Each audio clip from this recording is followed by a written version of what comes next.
Muito bem, com essa trilha sonora by Mito, vamos de Bíblia, né? Por quê? Porque nós estamos lendo a Bíblia e hoje 2 versículos básicos importantes. Versículo 27 de Mateus capítulo 5. Vocês ouviram o que foi dito, não adulterarás. Mas eu digo, qualquer que olhar para uma mulher e desejá-la, já cometeu adultério com ela no seu coração. Uau! Que palavras fortes as de Jesus, palavras... Opa, peraí gente, errei o botão. Pronto. Que palavras fortes, né? De Jesus. O que é que Jesus quer dizer com isso? Essa tem sido a nossa tentativa aqui, né? Olhando para o texto de Mateus, ali a partir do capítulo 5, o Sermão do Monte, estamos buscando o que é que Jesus está dizendo. E interessante que Jesus está buscando o significado profundo da lei de Moisés. Ele está mostrando para as pessoas que para os seus discípulos, a questão não é só comportamental. A questão tem mais a ver com o que ocupa o coração. Interioridade. Gente, não esqueça isso. Evangelho tem a ver com coração, não com o que eu faço, mas quem eu sou. Mas se eu não me comportar direito, Deus não vai me amar, então eu preciso me comportar bem para Deus me amar. Isso é religião. Eu preciso merecer. Olha só, acontece, irmão, que ninguém merece. Ninguém merece. Deus nos ama do jeito que somos. O que precisa acontecer é uma mudança interior e o Evangelho propõe isso, o Evangelho possibilita isso. Não existe agente transformador mais forte para nos tornar humanos na palavra mesmo, como devemos ser, do que o Evangelho. Acontece que não é uma questão comportamental, é uma transformação de dentro para fora. Jesus continua falando sobre isso. A essência do texto bíblico, dos mandamentos de Jesus, dos mandamentos do Antigo Testamento, para Jesus, é uma questão de mudança interior. Pronto, então, continuamos observando o texto a partir desse viés. Então Jesus já disse, vocês ouviram, não matarás. Mas ele disse, se você odiar, pecou. Falei sobre isso segunda. Agora ele diz, vocês sabem que vocês não devem adulterar, está na lei isso daí. Mas eu estou dizendo para você que se você é meu discípulo e você tiver um olhar impuro, uma cobiça para com a mulher do outro, é a mesma coisa que adultério. Você percebe que Jesus completa? Lembra que eu falei para vocês aqui sobre a palavra que tem a ver com cumprir a lei, plerol? Ele transborda, porque isso se aplica à interioridade. Então, Jesus está dizendo, se você ficar olhando para a mulher alheia, eu vou em cima disso, mas não se esqueça que isso serve para você também, mulher, né? Num índice menor, mas essa é uma realidade possível para nós todos. Caso eu olhe para o outro e cobice o outro, esse jogo perigoso é muito danoso para nós e ele é considerado por Deus, na mesma medida, o adultério. Por quê? A gente já chega no porquê, mas eu acho que é um assunto importante, porque nós somos, hoje, praticamente induzidos a esse comportamento. Ao comportamento de olhar para o outro e de desejar o outro. Por que eu digo isso? Porque há uma sensualidade, uma sexualidade muito forte e muito presente na nossa cultura. Você já percebeu como as coisas funcionam assim? Tudo tem a ver com beleza do corpo. Às vezes, você se depara com um anúncio de uma margarina,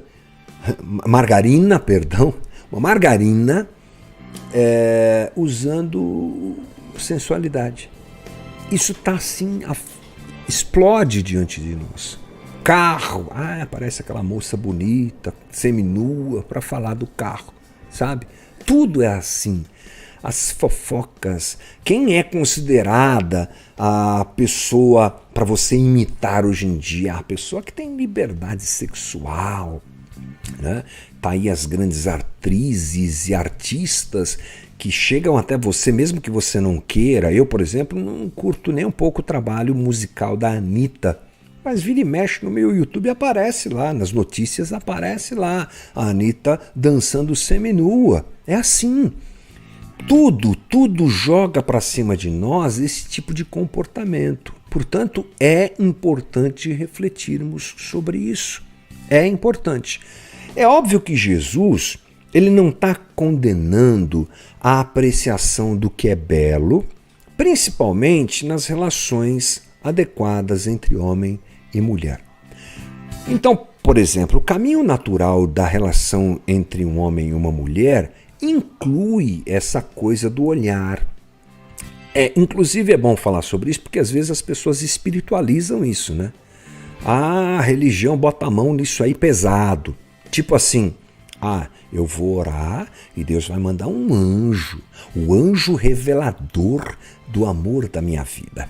E ele vai entrar batendo asas no meu quarto e vai trazer o pergaminho dizendo o nome da minha amada. Pode acontecer, mas não é o padrão.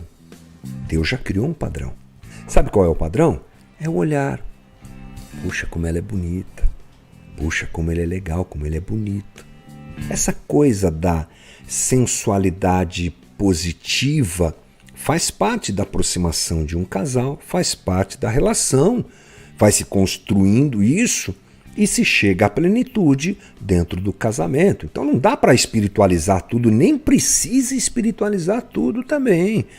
Não é? Não precisa ser o profeta da igreja que vem dizer para você qual a mulher da sua vida, nem qual o marido que você está esperando. Isso para mim é um exagero muito grande e que às vezes causa traumas e dificuldades. Ok, existem casos em que a gente ajuda as pessoas nesse sentido, mas já tem um caminho natural, que inclusive inclui essa coisa do olhar, de admirar a beleza do outro, faz parte. Então Jesus não está condenando isso, porque nós temos que ponderar essa questão do equilíbrio dentro do Evangelho. Porque, por conta de uma colocação como essa, pode ser que a gente exclua qualquer tipo de olhar para as pessoas e admiração da beleza. Não, isso está dentro da nossa natureza humana, até mesmo saudável. O problema é quando nós transformamos o outro num objeto. É disso que Jesus está falando. É o transformar, é o tomar para mim, é a cobiça, é trazer para mim. Então, um olhar que cobiça a mulher alheia é esse.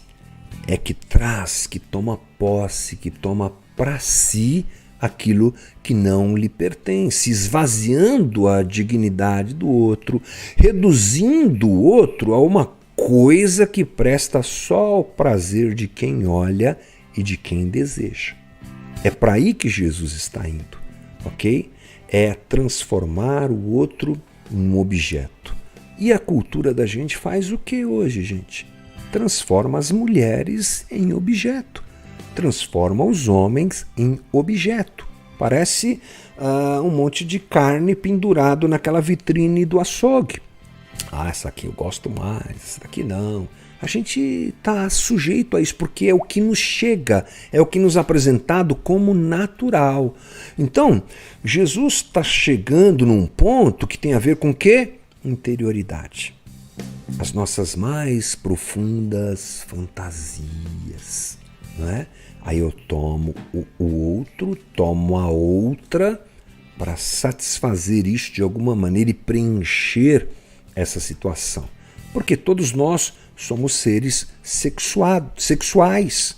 Né? Nós não somos assexuais, nós somos gente que tem o sexo como uma realidade da vida e Deus sabe disso, é óbvio.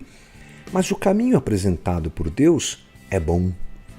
É bom porque ele preserva a gente nessa relação e a gente não explora o outro. Qualquer tipo de exploração, onde você vir exploração, isso não é uma coisa legal. O discípulo de Jesus não vai por esse caminho.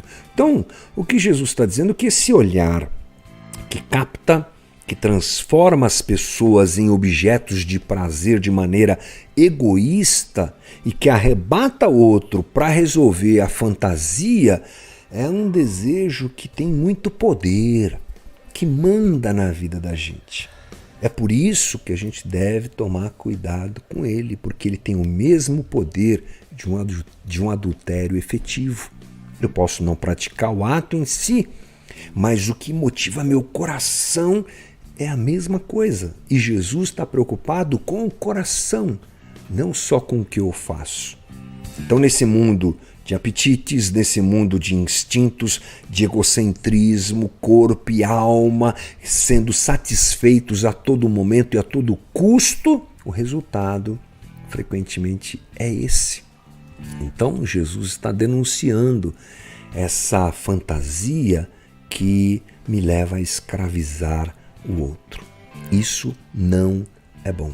E ele está dizendo que basta de fazer ou deixar de fazer, não é? Aliás, ele está dizendo que a questão não é essa, fazer e deixar de fazer, é desmontar essas fantasias e adequar melhor a nossa sexualidade e os nossos desejos, de maneira que eu não explore o outro e não violente o outro. Portanto, nossa conversa de hoje tem a ver com ajustes do coração, tem a ver com adequação do nosso olhar, tem a ver com pureza do coração. E para nós, homens, isso se eleva a um patamar mais desafiador ainda, já que o nosso instinto e a nossa sexualidade é muito mais ativa, muito mais exacerbada e acentuada nesses dias. É isso aí, pedindo graça a Jesus, pedindo sabedoria para lidar com isso, fugindo da aparência do mal da melhor maneira possível, também sabendo dos seus próprios limites, né? E não sendo alguém que vive oprimido, que vive destruído porque não consegue controlar isso também não é bom. O bom é pedir que Jesus nos ajude a lidar com tudo isso. Então, tanto para você, homem, como para você, mulher, mais uma conversa aqui que leva a gente a apresentar o coração diante de Jesus. Muito interessante saber que Jesus não despreza essas coisas, né? Sexualidade, se vira aí, né, meu irmão? Eu sou Deus, eu sei me resolver quanto a isso. Interessante que Hebreus diz que Jesus foi tentado em todas as coisas. Tentado em todas as coisas. Mas como homem perfeito, conseguiu vencer tudo isso, nos chamando, vem comigo e eu vou te ajudar nesse processo. Então, se a gente não vai cobiçar e não deve cobiçar, porque é alguma coisa que não faz bem para a nossa própria interioridade, a nossa relação com as pessoas, a gente também vai aprender a lidar com isso. E a graça do Senhor estará sobre nós. Que Deus nos abençoe. Bora lá, gente, para o finalmente da nossa conversa de hoje. Esse foi o nosso novamente. Bora!